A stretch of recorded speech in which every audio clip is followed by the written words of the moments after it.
selamat datang kawan Perpus di acara podcast perdana yang dipersembahkan oleh Perpustakaan Jakarta Barat.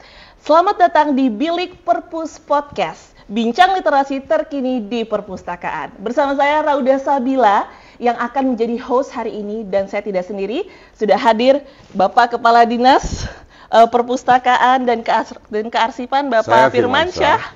Senang sekali hari ini kita akan membahas tentang episode perdana yang spesial karena memperingati hari ulang tahun Pak dari DKI Jakarta ke-497 ya Pak ya.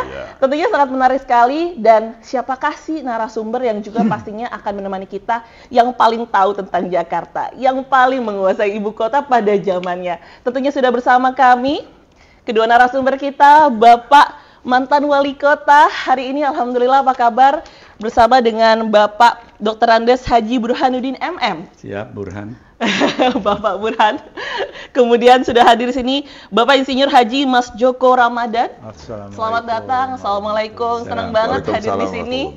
Bapak Burhan sehat? Bapak Joko? Alhamdulillah.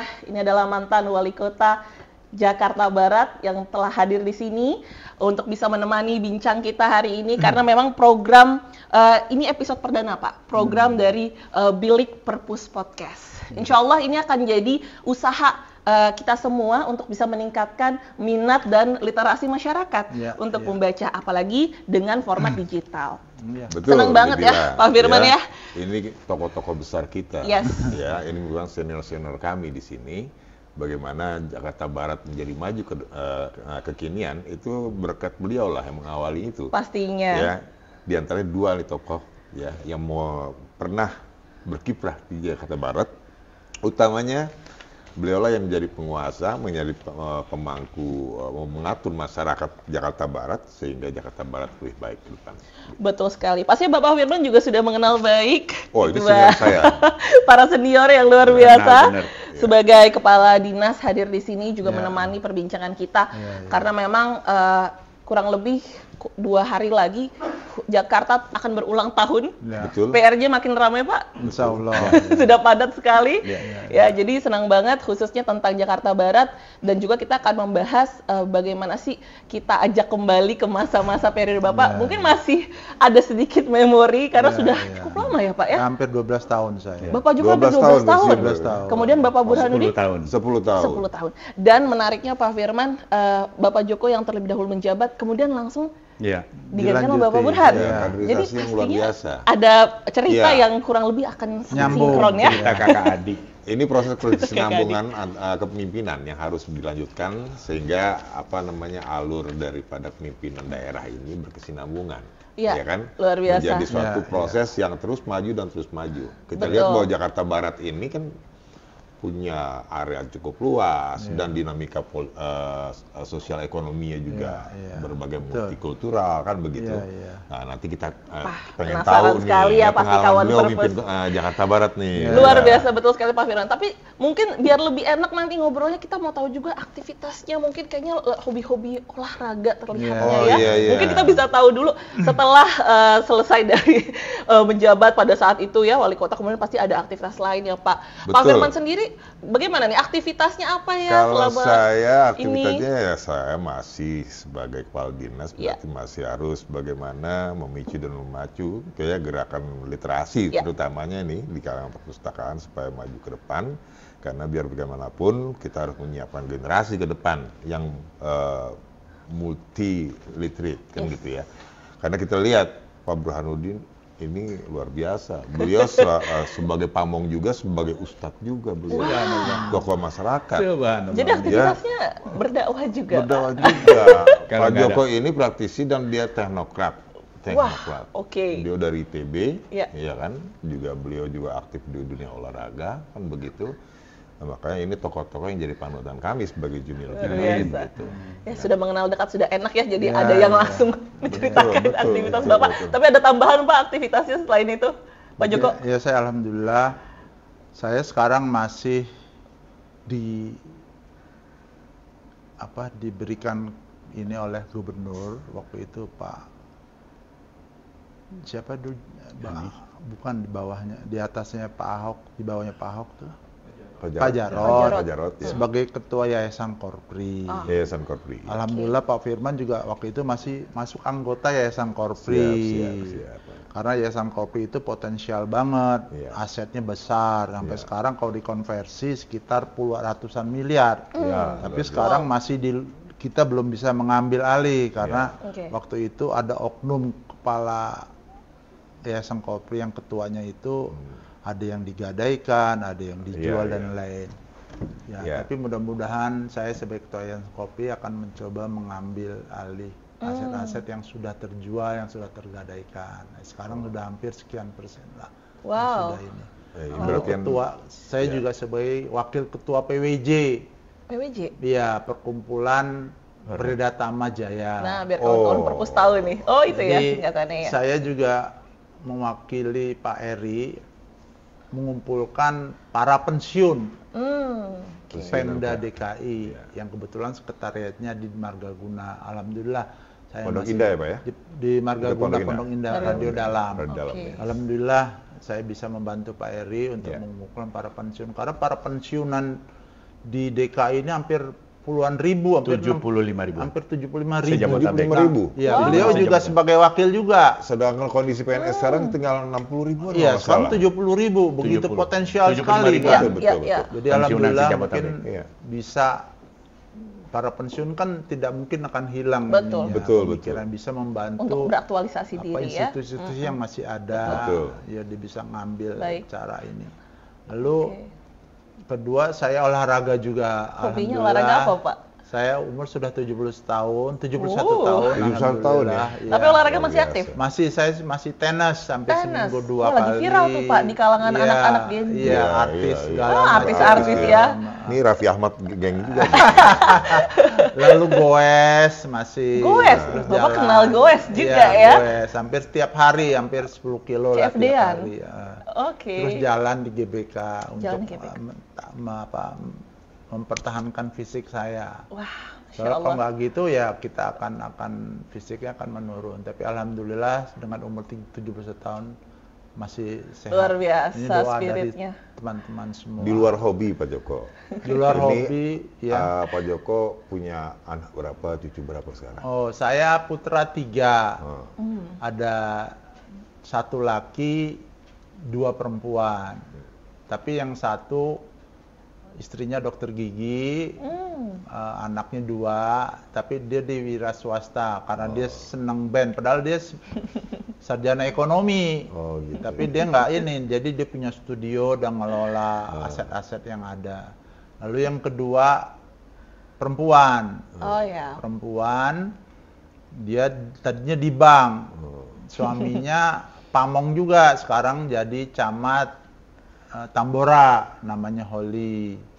Kedua Dewi di inspektorat, dia sebagai auditor. Ada yang meneruskan ya. Alhamdulillah ada 2. Nah, terus suaminya di PAM, insinyur. Jadi alhamdulillah cucu 7. Wah. Alhamdulillah. Sepertinya Pak Burhan juga cucunya. Jadi banyak itulah setelah ini kondisi keluarga saya. Oke. Terima kasih banyak Pak Joko. Kita langsung bergantian Pak Burhan. Aktivitasnya, hobinya ya. Dan juga mungkin sekarang cucunya udah berapa ini, saya juga penasaran. Saya tuh berguru Pak Joko. Senior ya Belum Pak? bupati, saya gantikannya. Belum wali kota, saya menggantikannya lagi gitu ya. Organisasi yang juga saya ketua Kormi DKI yang selevel KONI ya. Iya. Kemudian ada rekreasi masyarakat Indonesia yang anggotanya udah lebih banyak dari KONI malah. Betul ya. Senam yang gitu tuh, barongsai, semua nama senam di bawah koordinasi saya. Ketua DKI, alhamdulillah. Kemarin secara nasional kami di Bandung juara 3, masih kalah sama Surabaya sama Jawa Barat. Di Palembang kami juara 81, di Bandung kemarin kami juara 3 nasional. Emang potensi daerah agak beda. Nah, alhamdulillah. Di samping itu saya dan Mas Joko juga wakil ketua 2 pensiun PWJ. Sama ya, di PWJ juga ya tadi ya. Angkut ini 75.000 anggota pensiunan DKI Jabodetabek. Ada di Banten, di Depok, di Bogor, di Bekasi, di Jawa Tangerang. Alhamdulillah. Nah, saya juga dikaruniai 3 orang anak. Cucunya 8 Mas Joko. 7, 8 sama-sama ya, hampir beda. Dan mantul guys, sama-sama dokter gigi lagi. Waduh, ini sebenarnya sudah emang takdir ilahi ya Pak ya. Sama-sama mantu camat lagi, sama terus sih saya berguru banyak. Banyak sekali. Jadi duplikasi benar. Tapi kalau kelahiran jangan sampai bulannya sama ya Pak. Beda ya. Tahun saya baru 70, belum 71. Iya. Oke. Juga mengelola Yayasan Pendidikan Keluarga di Pluit, pendidikan Islam dari TK sampai SMK. Itu kasih hari ini kami setelah pensiun maksudnya. Jadi olahraga hampir sama, saya kemudian tambah golf sama tenis saja saya. Termasuk bisa main bareng dong Pak. Ya, tenis. hampir sama tenis. Dulu pernah kami berdua ini masuk final. Ngalahin juara tahun lalu karena abang belum meninggal, jadi nggak terus di finalnya. Iya. Hanya juara 2 kami. Pasangan bupati sama wali kota. Saya bupati, wali kota. Iya. Jadi orang sebenarnya bukan kalah dengan teknik bermain. Lawan bupati wali kota ya kalah sebelum bertanding gitu loh. Mentalnya sudah down ya Pak ya. Tapi emang kipernya bagus juga kita memang. Bintang olahraga gitu loh. Berarti ini 2 wali kota yang kompak. Wah, luar regenerasinya luar biasa. Cocok banget. Memperlakukan saya sebagai adik kebetulan gitu ya saya. Betul. Kami di Pulau Seribu dulu waktu saya sekretaris Kabupaten Pulau Seribu ngembangkan 3 konsep itu untuk supaya karyawan tuh betah gitu loh. Belum nantang saya. Bina mental semua harus bisa terama. Iya. Bina vokal harus bisa nyanyi. Yang 3 baru bina fisik. 3 kita berdua sama Pak Joko dia. Alhamdulillah. Orang karyawan betah semua di Pulau Seribu jadinya. Iya. Bagaimana pemimpin gambaran sekilas, terima kasih. Wow, luar biasa. Baiklah kawan Perpus, itu dia untuk perkenalan dan juga chat-chat bersama dengan narasumber kita. Dan di sini Bapak Firman juga pastinya akan bertanya-tanya kepada para senior kita. Pasti dong. Ya, yang tentang itu bertanya kepada senior-seniornya. Bagaimana mengelola Jakarta Barat ya. Sebab waktu itu beliau sebagai wali kota. Wali kota keberapa Pak Joko? 8. Wow. Jadi sejak tahun 2008 sampai 2010 ya sekitar 3 tahun lah saya jadi berarti wali kan kota. Udah periode apa namanya? Sebelum masih Pak Fauzi Bowo sebagai gubernurnya Pak Fauzi Bowo. Iya. Setelah Ahok, tapi beliau masih Ahok ya. Ketemu Ahok sama masih di zaman Pak Ahok. Jokowi sama Ahok saya ketemu ya. Kalau saya masih Pak Fauzi Bowo. Iya. Tapi apa mau Fauzi Bowo, siapapun gubernurnya, Pak Ahok, ini bagian dari para pimpinan kita. Betul. Nah, tentunya ada dinamika cara memimpin suatu daerah, terutama Jakarta Barat yang berbagai macam permasalahan tentunya, kan gitu. Apa aja sih yang waktu itu dilakukan sama Pak Joko? Tentunya yang sangat fundamental untuk membangun Jakarta Barat menjadi seperti sekarang ini kan. Dulu kan istilahnya Tomang belum kayak belum ada bangunan-bangunan besar kan begitu. Lalu penambahan perluasan ada PIK itu termasuk ya Pak ya?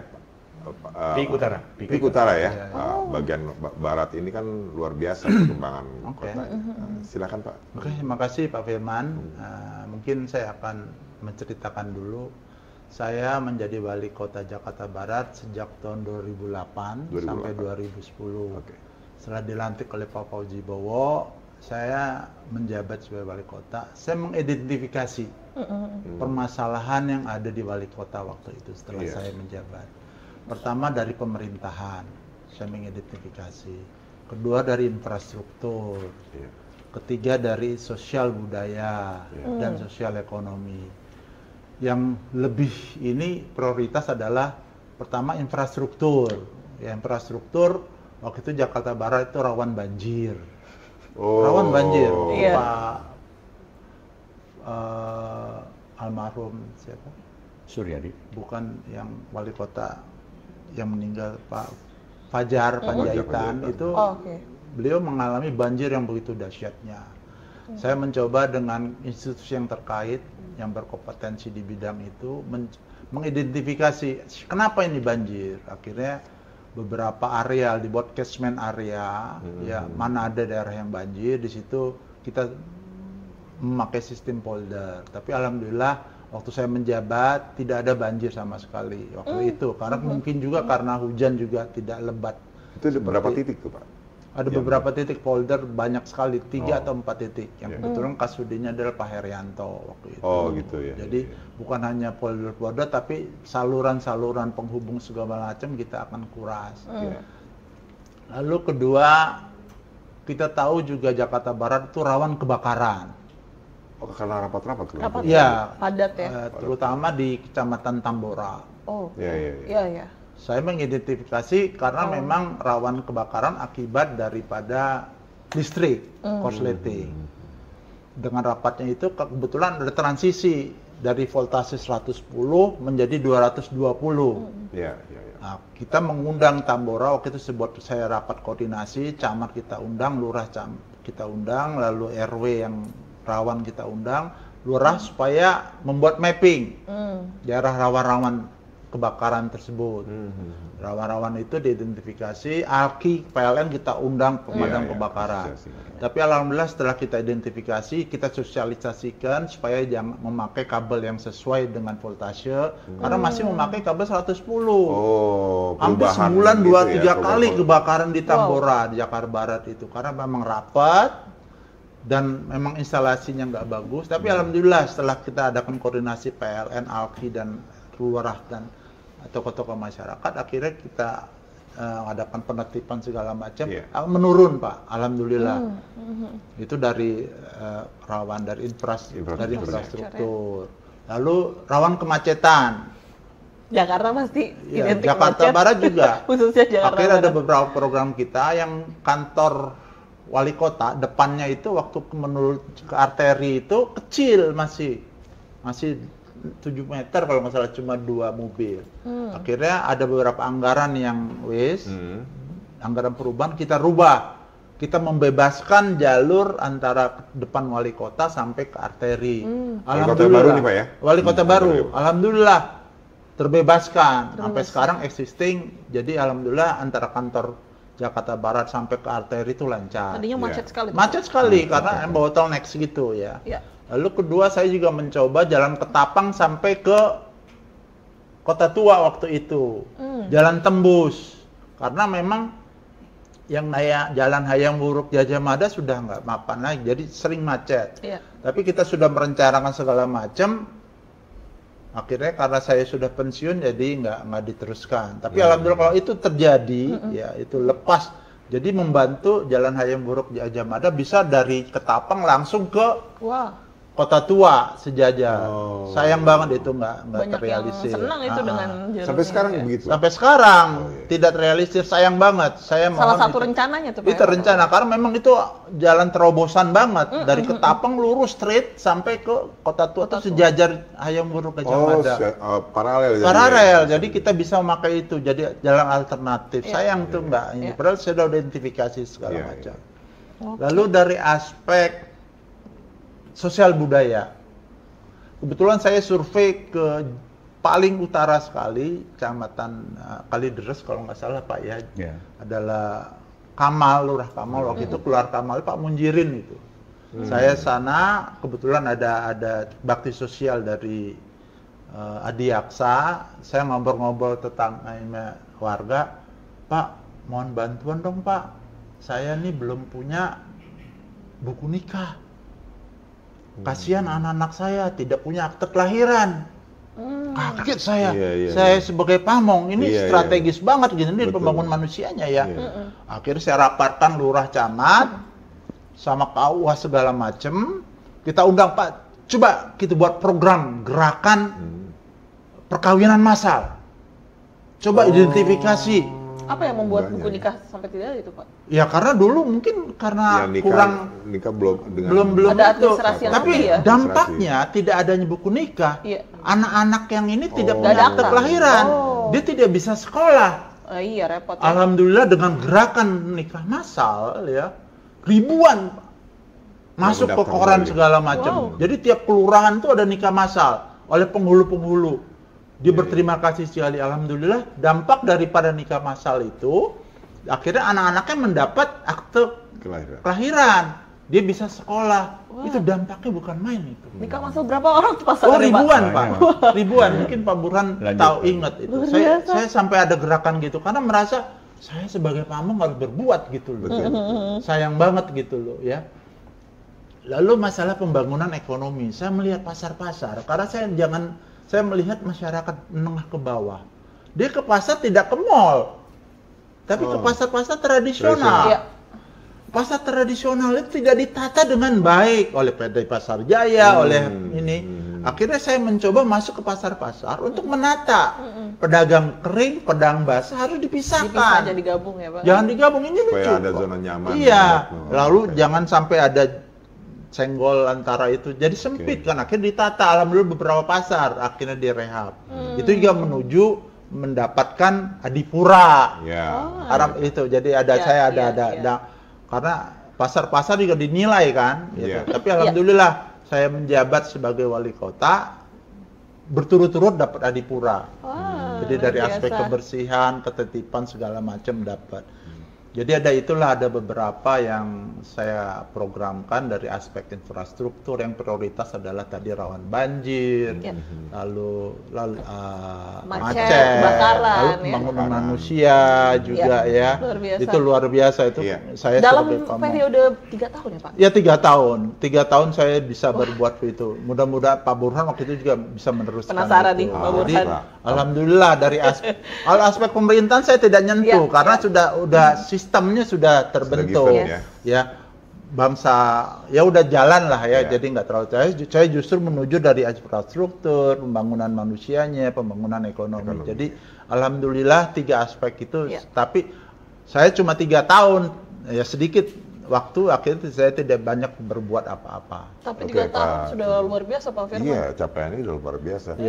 Berarti kan masih ada sebenarnya buah pikir Pak Joko yang belum terselesaikan. Nah, sekarang kita lanjut dengan Pak Burhan. Pak Burhan yang melanjutkan. Tapi yang menarik tadi nikah massal, memang dulu waktu saya kecil juga pernah dengar berita nikah massal. Tapi sekarang udah kemungkinan sudah ditangani waktu itu. Ya karena waktu itu kan orang pemerintahan juga terlalu tidak care ya. Waktu itu kan sekolah juga nggak begitu ini. Tapi mereka berdampak, wah saya Pak tidak ada akte nikah, anak-anak saya tidak punya akte kelahiran. Benar kan? Tidak ada akte kelahiran, dia tidak bisa sekolah. Kasihan kan, dampaknya bukan main. Betul. Jadi saya tersentuh. Bukan gerakan nikah massal. Jadi alhamdulillah lurah, camat, kawas kan dikumpulin bersamaan nikah massal. Alhamdulillah.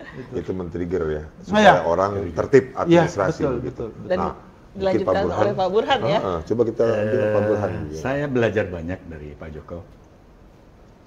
Presiden saya ganti beliau jabat dulu. Konsep beliau saya kembangkan. Ada 3 ikon saya dulu. Itu pertama Jakarta Barat pintu gerbang dunia. Dari karena ada bandara ya. Lihat ke kanan Jakarta Barat, kiri Jakarta Utara. Betul. Nah, kita kalah, tanah kosong masih. Pengembang kita undang pada itu. Supaya jadi jangan utara kan memang Indah Kapuk kan. Belakangnya kita itu perbatasan itu. Nah, bagaimana menata ini supaya orang nengok ke kiri harus nengok ke kanan juga gitu loh. Memang kita memberi pengertian mau diapa untuk tanah yang kosong itu. Mereka membuat statement bahwa menata kembali konsep tanah-tanah kosong itu. Jadi bagian dia bilang indahnya Jakarta gitu. Betul. Nah itu kan gerbang dunia betul sekali ya. Point of view yang menarik itu Pak. Berapa kali daerah kita undang untuk di Jakarta, mereka pasang reklame gitu loh, gambar mereka, gubernur, bupati boleh masang di situ gitu. Jadi promosi Indonesia bisa terlihat di situ. Di situ. Yang kedua adalah jangan Anyar Panarukan. Itu sebelumnya itu kan tempat pembuangan sampah terpanjang di dunia itu. Jalan Dan Mogot. Skala dunia Pak. Ya kan sampah, biji, salah kan, bungkus rokok. Nah, ini sosialisasinya adalah peran serta masyarakat. Kalau Pak Joko mengingatkan mental masyarakat. Itu tuh. Nah, kalau nggak dikembalikan pada terutama angkot. Penumpang kan dari Tangerang rata-rata, mungkin orang kita juga. Jadi Dan Mogot kan dari Tangerang sampai kita. Nah itu harus bangun terpadu dengan Kali Cisadananya. Juga demikian. Alhamdulillah pada itu Pak Gubernur Ahok merasa itu bagian dari membangun Jakarta. Dipasanglah seatbelt itu. Setelah ya. Sebab apa? Kalau banjir dari sana, kalau nggak nakal seorang Tangerang, kalau akas aja sampah lari kita semua, laut kita. Nah, oleh sebab itu menata Jakarta Barat pintu keberang Indonesia dari Soekarno-Hatta kan, lihat ke kanan Jakarta Barat, ini Jakarta Utara. Nah, yang kedua dan Mogot itu kan antar provinsi, yang dari Sumatera itu semua liwatnya. Dan masyarakat jalan lama ya. Iya, Anyar Panarukan kan ini. Anyar Panarukan, ikon dunia, ikon nasional itu. Nah sekarang penumpang angkot penuh itu kan bisa buang, supir buang puntung rokok. Mensosialisasi ini berat. Oleh sebab itu tugas terminal adalah memberikan edukasi, sanksinya tidak ada bagi kita pun 50 juta denda itu kan bahasa-bahasa supir ada perdanya. Iya ada. Sumir itu semua. Yang ketiga adalah penataan yang paling sukses adalah penataan Kali Cisadane. Itu era Ahok. Saya harus akui itu. Itu kerjasamanya dengan Tangerang. Iya, Tangerang di batasannya, kita di sininya gitu. Gitu. Alam tertata, air dikelola dari situ lagi sekarang tuh. Yang ketiga, kami sering wawancara radio. Ada radio yang bagus di Kebunjur gitu. Akhirnya orang Tangerang bertanya, Pak, kenapa kami tidak ada angkutan sekolah gitu? Nanti saya telepon wali kota waktu Wahidin Alim dulu. Jadi saya tahu biar Tangerang juga punya kayak kita lah gitu. Kan kita bis sekolah maksudnya. Terjangkau banget, gampang apa anak-anak bapak gitu. Itu radio tuh bagus, Pak. Radio apa di saya lupa tuh. Hampir 2 bulan saya wawancara itu. Keluhan masyarakat namanya. Radionya bagus. Bagus itu. Dan 2 bulan saya wawancara. Yang ketiga adalah keempat, ada kampung di Cengkareng itu, di Kamal itu kuburan Pak yang terendam. Puluhan tahun gitu loh. Akhirnya kampung terendam Iya, kampung apung. Kampung apung. Kuburan tuh udah ada. Itu pernah viral di bawah 3 meter beritanya. Iya, di bawah air. Viral ya beritanya. Kita jalan di atas, kita bikin terakhir kita pasang Mali Haryanto juga pasang penyedot. Air apa? Air banjir yang meluap? Air yang mengendap itu, iya. Air bengong. Air pokoknya yang masuk itu nggak bisa diapa-apain lagi. Akhirnya kita pasang. Dulunya rawa begitu. Memang rendah. Agak rendah. Kuburan udah puluhan tahun di bawah jalan. Rendah, dan air hujan numpuk itu bertahun-tahun hanya bertahun-tahun. Akhirnya kita pasang pompa, Meli Haryanto juga PWI-nya bagus. Disedot ya. Disedot langsung kebuang ke kali. Ya, alhamdulillah masyarakat menikmati jadinya. Dan lihat tadi kuburan gitu kan. Itu. Terus kerjasama pendidikan antara hinterland yang penuh menekang ya gitu. Itu ada ketentuan oleh Dinas Pendidikan sedemikian rupa sehingga sekarang udah tertata kembali lah proses pendidikan itu kan sama dengan daerah perbatasan. Nah, sebab itu kita nggak bisa jalan Tangerang, karyawan kita tinggal di perumahan semua. Pegawai DKI yang cari makan DKI gitu loh. Nah kalau ngomong ekstrimnya kan supaya nggak macet gimana? Tuh jarang orang masuk ya, orang piring makan dia di sini, tinggal di tengah nggak muat lagi. Seperti itu. Terakhir kandang babi yang 20 tahun. Di mana itu Pak? Kandang babi. Di Cengkareng juga. Puluhan tahun. Ya, puluhan tahun itu udah. Pemotongan babi. Alhamdulillah terakhirnya direlokasi lah. Penataan udah bagus sekarang. Terus salah satu ikon Jakarta Baru juga. Jadi kebanggaan kita semua ya. Terakhir lagi adalah Kota Tua. Yang Pak Joko Silva tadi, kita pernah mengundang 25 wali kota seluruh dunia. Saya tuan rumahnya di sana itu, karena bahasa Inggris saya ya ngos-ngosan apa nih, Senin Kemis ya, sama kan? Itu dalam rangka HUT juga? Kaitan HUT juga, dia datang wali kota, kemudian penata kota tua itu, saya apa harapan Bapak? Jadi saya kan gagah-gagah wali kota seluruh dunia, saya pendek, kecil, hitam, keriting, saya kan ya. Pak Tuan, saya bilang, Anda ini kalau hidup di Indonesia nih, ke seminggu aja, udah kita perlu itu jadi bintang sinetron. Dia belum nggak ketawa, setelah terjemahan baru semua ketawa, merangkul saya semua. Jadi klimaknya luar biasa itu. Ada yang terjemahin Pak? Iya, kan tinggi-tinggi gagah orang itu. Anda ini datang ke kota saya, gagah-gagah, saya bilang, saya keling, hitam, keriting, saya bilang, jadi wali kota. Kalau Anda seminggu nih ditawanya bintang sinetron, jadi Anda nih. Dia nggak ketawa, setelah terjemahan baru rangkul saya semua. Cair semua baru paham ya. Jadi salah satu pengalaman membangun Jakarta Barat ya, sehingga mudah-mudahan masih tercatat sebagian dari sejarah aja lah.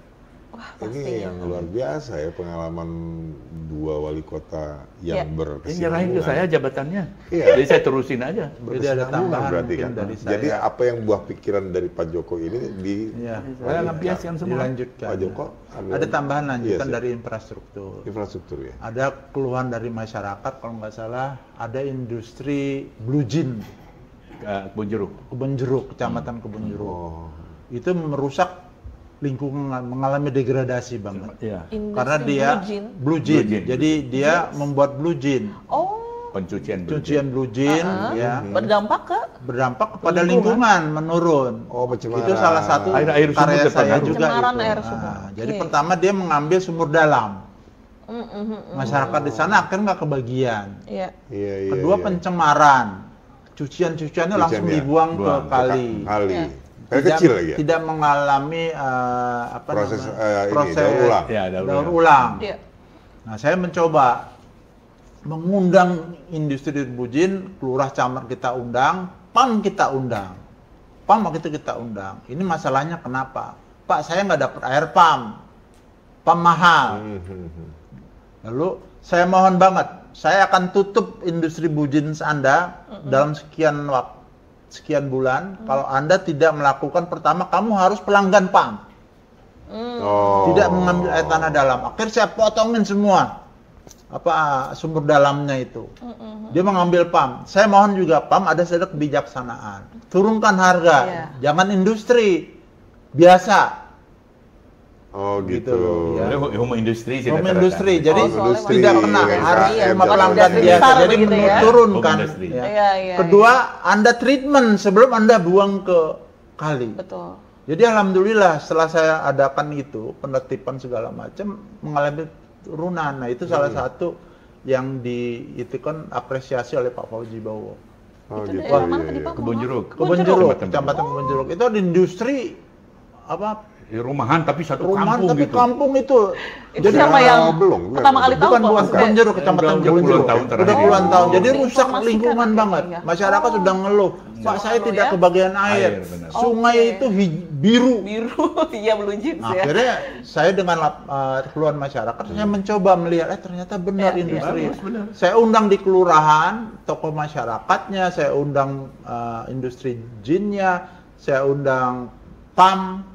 Kan saya tahu, karena apa dia tidak mengambil sumber dalam? Karena PAM-nya. Karena dia mahal kan? Harga ya. Harganya. Tolong ada kebijaksanaan waktu itu Palija deh waktu itu sebelum PAM ini diturunin jadi pelanggan biasa. Nah, dia mengeluarkan air ke sungai, jangan langsung coba di treatment dulu. Iya. Jadi alhamdulillah setelah adakan penertiban gitu, saya potong-potongin semua sumur dalam, ya sedikit mengalami inilah masyarakat berterima kasih atas action dari wali kota. Nah, ini yang menarik, generasi sekarang belum tahu nih ternyata apa yang sudah tambahan dirasakan. Dikit, saya lanjutkan Pak Joko cerita itu. Silakan Pak. Jadi agak bandel mereka itu kan. Jadi sebelum buang ke air tuh dibikin kolam penampungan ikan. Kalau ikan mati berarti masih ada masalah. Sebelum buang ke ikan saya teruskan konsep Pak Joko betul. Ada kolam. Nah, ini yang beririsan nih ya. Iya kan, saya nyambung. Kolam itu sebelum buang ke laut dia melihara ikan. Kalau ikan mati berarti bermasalah. Hidup ikannya alhamdulillah boleh buang ke. Kasihan ya ikannya. Iya, sebelum dia uji sudah bikin kolam untuk nanam ikan dulu. Alhamdulillah hidup ikannya, berarti udah jujur. Sudah aman ya. Kalau mati nggak bermasalah. Alhamdulillah tuh lingkungannya naik sekali. Betul. Dampaknya bukan main itu. Ya. Jadi itulah salah satu karya-karya kita. Biarpun dengan 3 tahun dan Pauburan. Saya 3 tahun juga. 3 tahun. Sama terus ya. Ini begurunya. Jadi alhamdulillah Jakarta Barat sampai sekarang semakin lebih baik terus ya. Betul. Nah, ini yang saya lihat rumusan dari kedua senior ini ya, para mantan pejabat ini, kayaknya memang koordinasi ya Pak yang dikuatkan ya. Betul. Koordinasi dari beberapa pihak. Dan bukan hanya Pemda saja, ada unit terkait. Di antaranya PLN, PAM, AKLI. Jadi jangan hanya lingkungan kita, karena ada kompetensi tugasnya mereka yang masuk ke lingkungan kita. Berarti ketika ada permasalahan, solusinya komunikasi. Harus komunikasi yang koordinasi. Karena disconnect mungkin nih komunikasi ini ya Pak ya. Saya juga benar nih, kalau udah bintang 2 nih salah satu dandimnya. ada budaya, terusan cita Pak Joko juga. Mereka itu koordinasinya suruh jadi pembina apel di kantor saya. Oh, berputar. Enggak, bukan Dandim, Kapolres, Kajari, Pak. Supaya Mori kan panggil jaksa kan kesannya aja tersangka aja. Betul. Ngasih semangat lurah saya, Pak. Masih cerita ini, bintang 2 ini, Pak, saya jujur kali Dandim di mana, baru Bapak suruh jadi pembina upacara kantor wali kota katanya. Alhamdulillah, nggak bentuk koordinasi yang sederhana sebenarnya. Iya, dia keluar betul. ilmunya semua, polisi, Kapolresnya, Irjen, sekarang Irjen Kamil Raja gitu, udah pensiun juga. Pak, jujur aja Pak, keluarkan ilmu saya lurah, sama saya nggak takut. Kajari saya ngomong begitu, koordinasi, bentuk koordinasi aja sih. Betul, jadi koordinasi tidak hanya pada saat rapat ya, bisa divariasikan dengan model-model seperti itu. Saya juga jadi pembina upacara juga mereka di tempat mereka. Walaupun sipil lah kita curi-curi sama tentara. Saling bertukar ilmu berarti kan. Masih banyak sekali topiknya, Pak Firman. Pastinya kawan Perpus juga di segmen kedua ini juga semakin merasakan ya, kira-kira dampak yang sekarang lebih baik nih Jakarta. Mungkin kalau kemacetan total 100% berakhir kayaknya memang pelan-pelan, tapi kalau di-compare dengan masa-masa sebelumnya jauh ya Pak, ada perbaikan yang lebih baik sekali gitu ya. Dan ini juga tadi sudah kita dengarkan bersama, di masa-masa tertentu ada masalah-masalah yang juga sudah ada responnya, kemudian ada dampak dan hasilnya yang akhirnya kita baru tahu, oh ternyata sempat ada apa tadi Pak nikah massal ya. Betul. Kemudian jadi, ada penanggulangan kebakaran. Bahwa Bapak ini adalah penentu kebijakan di betul, satu wilayah. Betul. Dan ini penentu kebijakan ini harus diiringi dengan partisipasi masyarakat. Yes. Tanpa ada partisipasi masyarakat nggak akan terwujud kebijakan-kebijakan itu. Betul sekali. Yang dan paling terkenal Jakarta Barat adalah arisan kebakaran. Betul. Iya, karena instalasi salah satu tempat orang itu kan 3 shift tidur. Ya. Di Tambora itu. 3 shift tidur itu saking padatnya Tambora. Saking rutinnya. Jadi benar kabel tadi itu jadi arisan kebakaran. Seminggu bisa 2-3 kali. Iya. Itu dia, makanya luar biasa kita sudah melihat sekarang kebakaran mungkin jauh berkurang ya dari masa-masa sebelumnya. Ya. Langsung saja pastinya kita akan bahas tentang apa saja pencapaian. Tadi udah di-spill sebenarnya Adipura ya dari Pak Joko. Tapi pastinya masih banyak lagi kawan Perpus, jadi tetap bersama kami di Bilik Perpus Podcast. Tentang penghargaan, pencapaian ya. Dan sekali lagi, penghargaan ini sangat tidak terbatas bentuknya. Ya. Bisa juga dengan inovasi yang akhirnya punya dampak besar. Tadi sih sudah di-spill sedikit-sedikit ya oleh Pak Joko dan juga Pak Burhan. Tapi kita juga pengen tahu lebih dalam gitu ya tentang penghargaan selama 3 tahun menjabat pada saat itu dari masing-masing para senior kita nih, para mantan wali kota Jakarta Barat. Tentunya kalau sudah punya program, kinerjanya bagus, pasti masyarakat memberikan penghargaan. Betul. Atau pemerintah pusat memberikan penghargaan. Kita perlu tahu nih, ya kan, Pak informasi apa bisa sih banget diulik Pak, yang pernah para dicapai kita oleh wali kota kita ini Pak Joko Ramadan dan Pak Burhanuddin. Dan saya yakin program yang di-share tadi kayaknya mungkin namanya mengingat-ingat kembali ya Pak ya. Ada yang belum ke-spill, itu monggo banget, mungkin bisa jadi salah satu pencapaian juga ya. Betul. Ini intisarinya adalah apa yang pernah dilakukan dan belum sampai tuntas dilakukan pada periodisasinya Pak Joko Ramadan dan Pak Burhanuddin. Nah ini akan jadi bekal buat generasi berikutnya, terutama calon-calon pemimpin di Jakarta Barat ke depan. Betul sekali. Monggo silakan Pak Joko. Oke, terima kasih Pak Firman, terima kasih Ibu. Jadi ada tambahan satu lagi sebetulnya program yang strategis juga adalah pembangunan ekonomi. Ya kita tahu bahwa kita sebetulnya punya produk-produk unggulan. Ya. Dan kita kalah terhadap daerah-daerah lain. Misalnya contoh saja, Garut dengan produk unggulannya dodol Garut. Itu sudah sampai nasional dan dunia diekspor. Udah pada tahu dodol Garut gitu ya. Lalu Bali, adanya Brem Bali. Betul. Itu kan udah nasional juga. Padahal kita Jakarta Barat adalah salah satu wilayah yang ada di metropolitan. Betul. Padahal kita sudah menginventarisir. Ternyata Jakarta Barat ada produk-produk unggulan yang belum dikembangkan, yang belum diangkat. Akhirnya saya punya program, waktu itu saya jadi wali kota, saya menyuruh waktu itu dalam rapat koordinasi wilayah, saya punya program One Product, One Village. Satu kampus, satu produk. Ya. Di antaranya satu camat lah, ada produk-produk unggulan yang bisa ditingkatkan ininya. Ya. Terus akhirnya contoh saja, kita produksi bir peletok. Bir peletok ini bukan main, ini produk unggulan Jakarta Barat. Yang dimana pingin supaya bukan hanya masyarakat, tapi ada institusi terkait di mana ada suku dinas pertanian, ada industri, ada pariwisata, supaya membantu ini produk-produk ini. Betul. Contoh saja, supaya kualitas bir peletok ini baik, tolong suku dinas pertanian merekomendasi bahan bakunya. Oh iya. Misalnya ada ingredients-nya jahe segala macam, jangan yang jelek-jelek. Akhirnya hasilnya kurang bagus. Tolong dibantu ini. Dibantu direkomendasi produknya, bahan bakunya. Kedua, bukan hanya itu, industri juga. Berikan masukan, berikan label yang bagus. Jangan hanya dari bos bir Aqua, dari stikernya gini. Brandingnya ya, Pak. Jadi yang bagus lah tampilannya. Kemasannya. Kemasannya. Akhirnya industri masuk membina itu. Lalu kesehatan juga kan ada semacam masa berlakunya kan. Itu penting expirednya ya.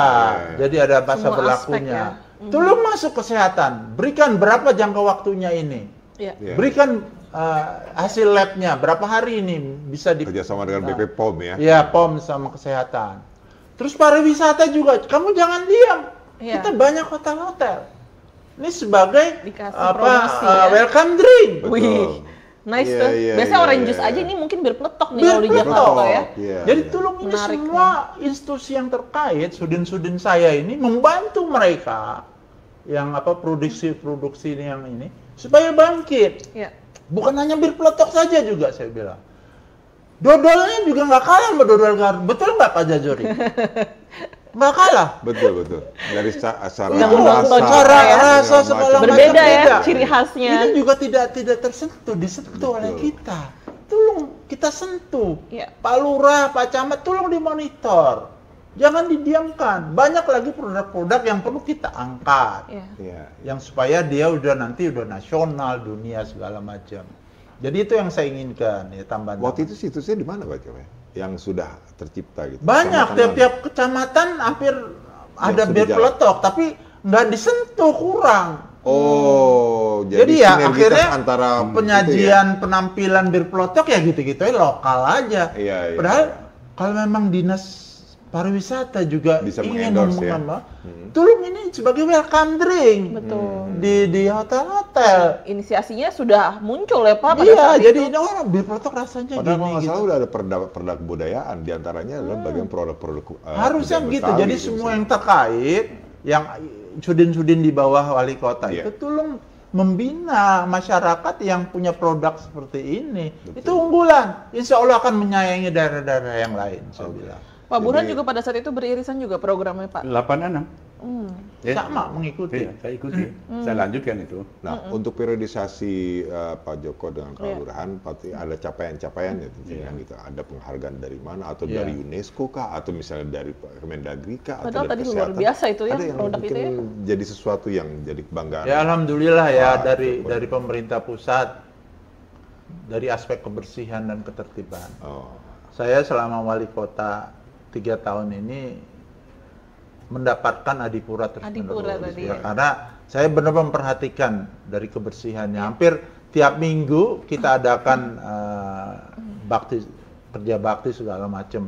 Lalu kita juga monitor semua, tiap sudin juga sebagai koordinator wilayah untuk monitor kebersihan. Tapi alhamdulillah 3 tahun berturut-turut dapat Adipura.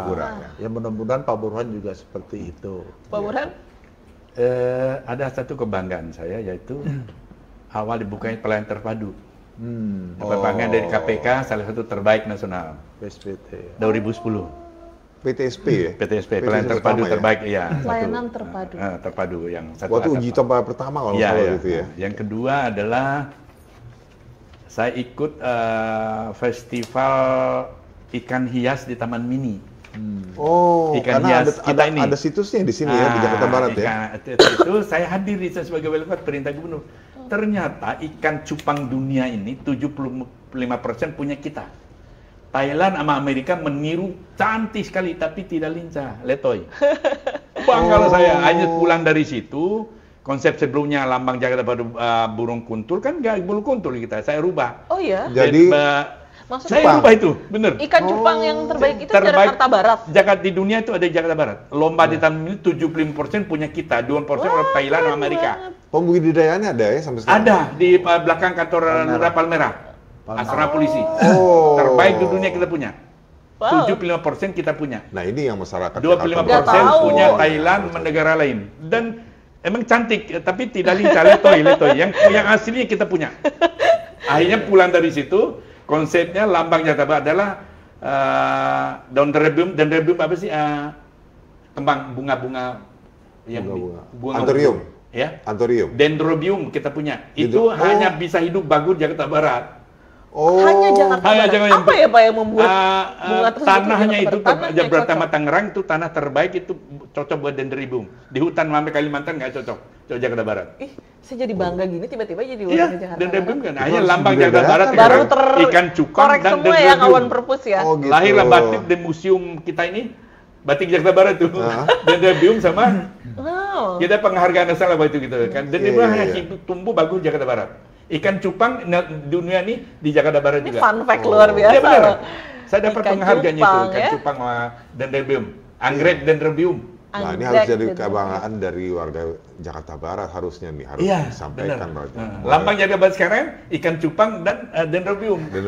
Saya rubah, dulu kan burung kuntul, nggak ada kuntul di kita mah. Kenapa bisa? Nggak tahu tuh. Ya dulu mungkin daerah sawah. Sawah. Sawahnya masih banyak kali kuntulnya. Tapi ini filosofi simbol yang strong akhirnya karena memang itu faktanya ya. Diakui oleh dunia, kan festival dunia ikan cupang, 70% punya kita. Oh gitu. Lincah ikan. 20% punya dua yang lain. Mereka tiru tapi cantik tapi nggak lincah, letoy. Itu berarti berpengaruh dari gizi ikannya Pak ya? Betul. Wow. Jadi satu kebanggaan yang luar biasa itu, alhamdulillah. Ada lagi mungkin Pak capaian untuk yang lainnya, mungkin dari sektor lainnya, pembangunan atau segala macam. Hampir poho itu. Iya, lupa banyak sih. Poho. Banyak ya? Banyak. Karena termasuk juga kan rawa yang jadi jalan tol kan hanya di Jakarta Barat kalau nggak salah ya. Rawa di mana itu Pak? Oh itu utara Pak. Oh, utara tuh maksudnya yang ke bandara ya? Ke bandara. Oh itu masuk Jakarta. Oh termasuk penataan kota tua benar. Kita serahin kepada pemilih mau cat warna apa. Jadi sudah banding ke Singapura kita. Oh. Nah, dari Singapura pulang bawa di Singapura seperti itu. Serahin pada mau warna apa Bapak? Dari sponsor LC ICPI kalau salah itu. Iya. Ini rasanya Pak Burhan banyak international exposure ya? Betul. Enggak ngundang wali kota karena saya kan kurang ganteng orangnya. Wali kota memang ganteng-ganteng gitu loh. Saya nawar main sinetron gitu loh. Tapi memang bicara masalah kota tua ya. Hampir sekarang di beberapa kota Semarang itu timbul lagi di daerah Tawang itu kota tuanya, ya kan di Braga gitu. Dia bangunan kota tua. Memang ikonnya adalah rehab lebih mahal daripada bangun ulang. Betul. Karena mempertahankan bentuk ya. Itu yang jadi masalah. Fungsi boleh berubah.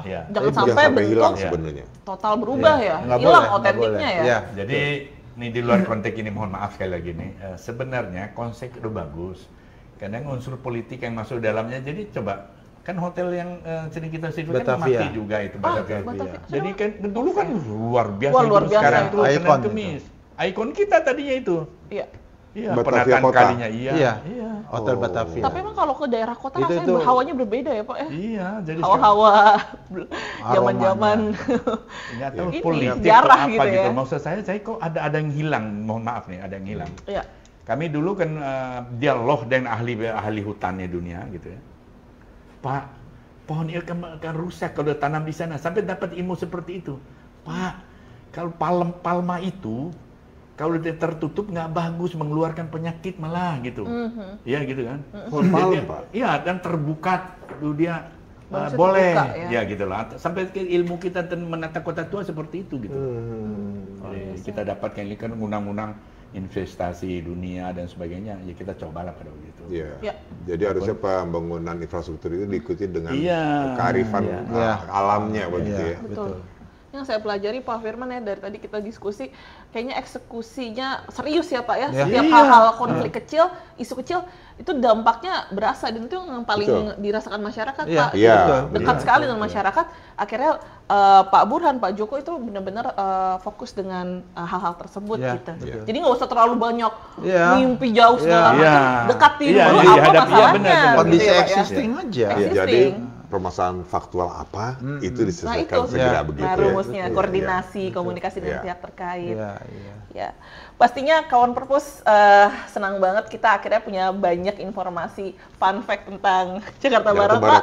Ini jujur saya juga cukup surprise sekali mendengarnya, dan ini jadi insight baru, hal-hal baru, dan ini literasi yang juga pasti sangat bermanfaat ya Pak Firman. Betul, karena ini bagian dari bagaimana kita mengembangkan literasi. Tidak hanya baca buku, tapi mendapatkan informasi seluas-luasnya tentang pertumbuhan suatu kota, ya, bagaimana menata kota, bagaimana kota ini menjadi suatu hal yang berkembang ke depan, ya begitu. Ini bagian daripada bagaimana peningkatan literasi sebenarnya pada betul masyarakat. Sekali. Gitu. Ya, jadi tinggal di Jakarta Barat, jangan sampai lupa sejarahnya ya Pak Firman. Ya, betul. Pastinya dengan diskusi kita hari ini, kita akan mengulik kembali bukan soal Jakarta Barat, tapi mungkin agak menyeluruh nanti bagaimana fenomena perpindahan ibu kota. Nah, ini mungkin galau-galau dikit mungkin untuk warga Jakarta, tapi apakah para mantan wali kota juga punya pandangan yang berbeda? Apakah pandangan para mantan pejabat kita nih yang hadir di sini, dan mungkin Bapak Firman juga melihat ini adalah sebuah hal yang seperti apa? Nah, ini juga perlu di-share sama kawan-kawan Perpus gitu ya. Monggo Pak Firman. Ya, dengan terbitnya Undang-Undang DKJ ya, tentunya kan mau tidak mau, suka nggak suka, kita harus berpindah. Dan konsep ini dari pimpinan yang terlalu juga sudah dibunyikan dari zaman Pak Soekarno, lalu Pak Harto itu berpindahnya Jakarta ke Jonggol sebagai pemerintahan ya, sebagai pemerintahan loh, sebagai ibu kota pemerintahan. Tapi tetap saja Jakarta sebagai yang berbasis ekonomi ke depan. Apalagi kita menuju kota global city. Tapi kita pengen tahu dulu nih, ya kan, nggak salahnya kita mendapatkan saran dan pesan dari senior-senior kita ini, bagaimana visi dan misinya atau perspektif berpikirnya para senior kita ini ketika nanti tidak lagi sebagai ibu kota. Apalagi Pak Burhan, beliau basically-nya dari sekolah APDN yang soal pemerintahan, dan Pak Joko yang berbasis sebagai teknokrat ya, yang tahu planologi tentang kota Jakarta ke depan. Nah, tentunya kita nih harus mendapatkanlah informasi bagaimana sih kita harus berbuat ketika kita tidak lagi sebagai ibu kota begitu. Silakan Pak Joko. Oke, makasih Pak Firman. Ya, dengan undang-undangnya IKN ya sudah terbit, itu mau nggak mau kita harus terima.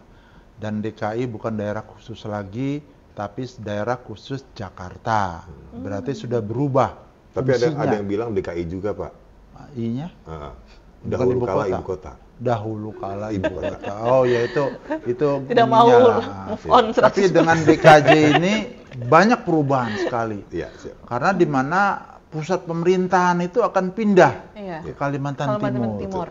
Berarti Jakarta kosong pusat pemerintahan. Jadi hanya berdiri adalah Pemda sendiri, Pemprov sendiri yang ada di sini. Dan kebetulan Jakarta akhirnya berubah, bukan sebagai ibu kota, menjadi kota global yang dimana hanya yang ini adalah jasa dan perdagangan saja.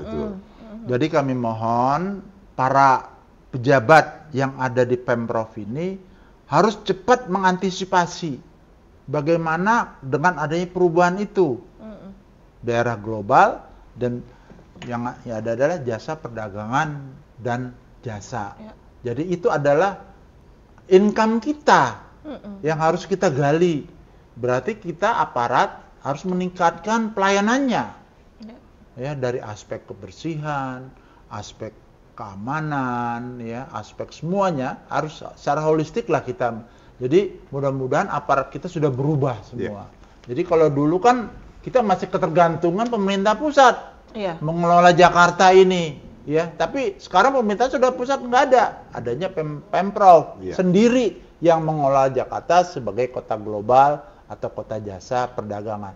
Dan kita juga nggak usah takut, di mana sudah terbentuk semua Ya toh?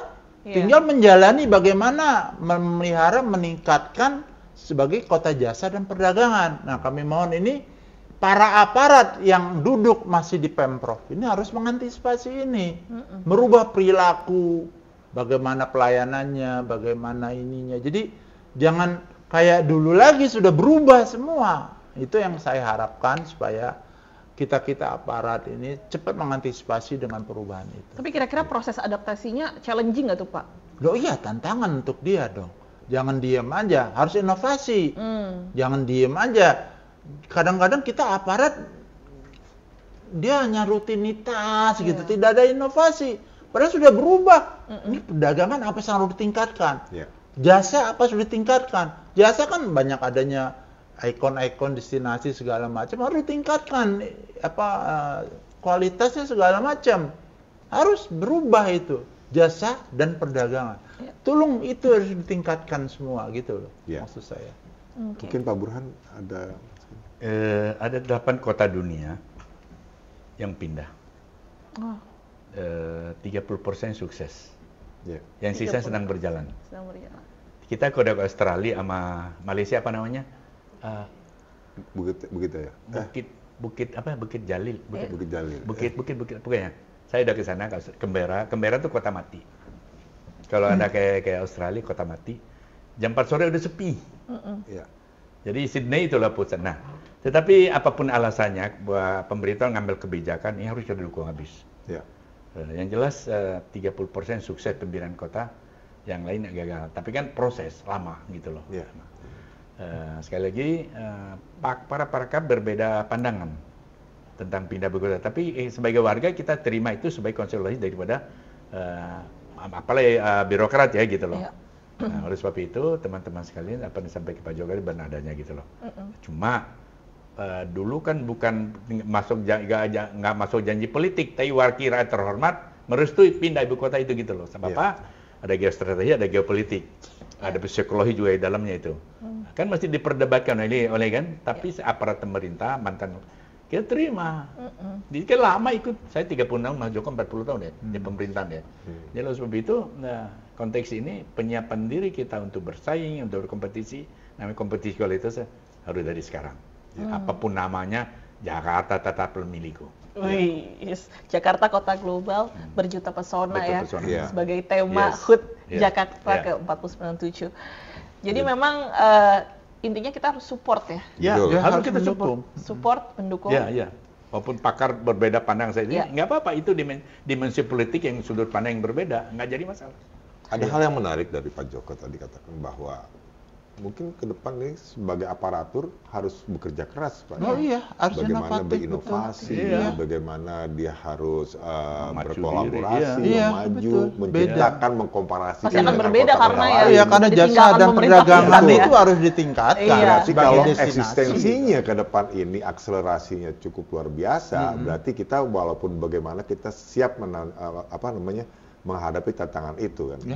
Jadi sebagai birokrat itu tidak hanya mencari nafkah aja, tapi entrepreneur, tapi harus punya value dalam hidup begitu ya.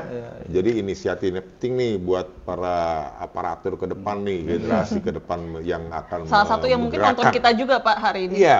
Yang akan menggerakkan roda organisasi di birokrasi, bahkan masyarakatnya juga. Nggak mungkin peran serta aparatur sama kalau tanpa ada peran serta dari masyarakat yang berkolaborasi. Kayaknya sering bilang kayak junior saya, kita sekolah kedinasan mahal negara bayar dari celana dalam satu sepatu di tanggung negara.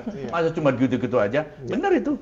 Inovasi, motivasi gitu. Dan konsep ke depan itu entrepreneur kok. Mencipta, mengembangkan dan ada hasil gitu. Betul. Itu benar itu. Jangan sebagai administrator doang. Dan memang mohon maaf nih, menggaris bawah aja.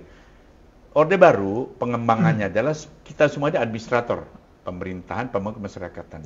Reformasi kita adalah motor penggerak pemberdayaan, pelayanan dan baru pembangunan masyarakat. Nah, walaupun buntu ya, politik tuh masuk ke dalamnya gitu loh. Oleh sebab itu kita siap-siap aja dengan kondisi apapun juga. Kondisi apapun kita siap. Itu aja, makasih. Assalamualaikum warahmatullahi wabarakatuh. Jangan ditutup dulu Pak. Belum. Ngobrol dulu. Tapi ini Pak mungkin topik-topik yang mungkin lebih santai ya terkait Jakarta pindah, dan memang intinya suportif ya, kita harus support semua kebijakan yang sudah ditentukan. Tapi kalau misalnya pindah, kira-kira macet berkurang nggak sih Pak kalau Jakarta udah bukan ibu kota, atau sebenarnya itu bukan jadi hal yang relevan seperti itu? Satu kendala, kita bersyukur aja nih Pak Gubernur yang paling baru kemarin, Pak Anies tuh. Hinterland dengan itu kan jadi padu penataan transportasinya ini masuk ke dalam ini akan tetap macet. Sebab orang akan menyemut terus ke sini. Oke. Tetap aja. Apapun satu kota sejarah. Proklamasi di sini. Orang pengen nasi ke Jakarta. Mau kepala kuli ke, mau tukang gotong barang ke, kota pokoknya global, kota global. Okay. Kita bangga.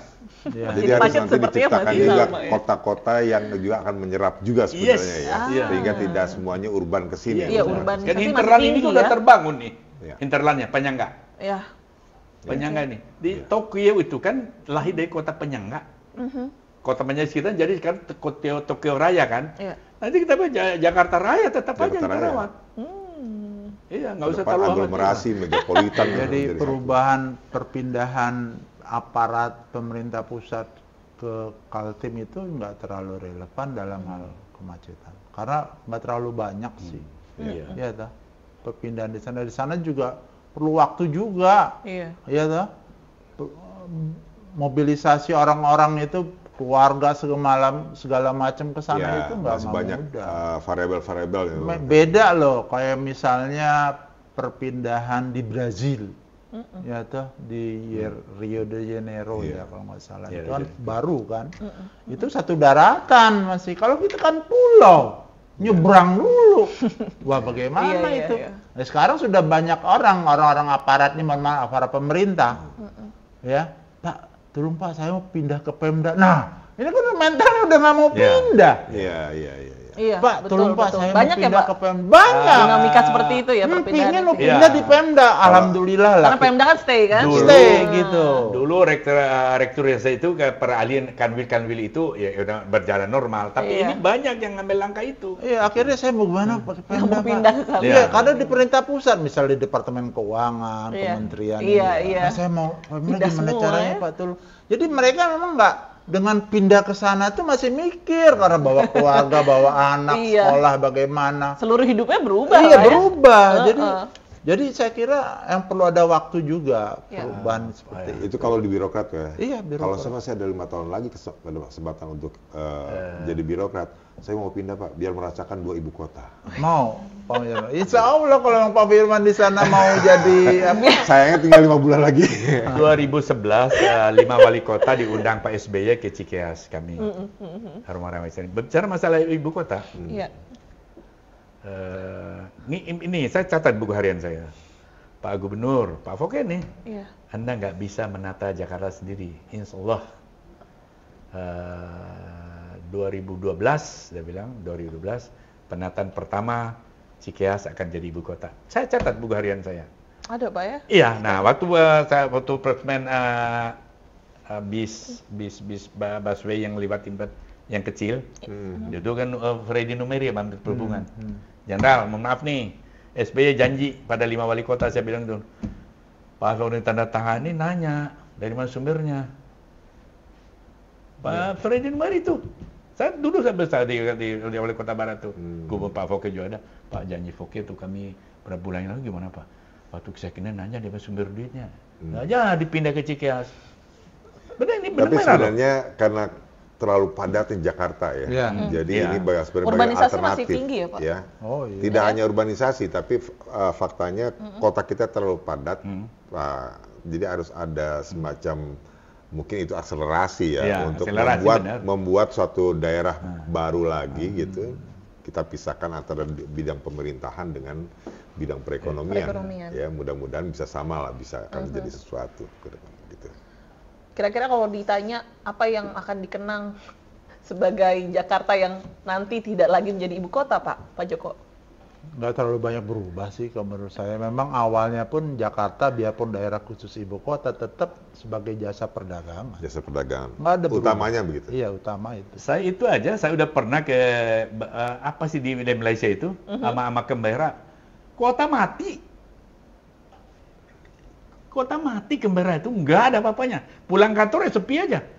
Dan mini-mini mereka sedikit sekali. Mati aja. Dia sudah masuk membagi ya dunia pemerintahan udah, sama ini. Hanya pemerintahan aja.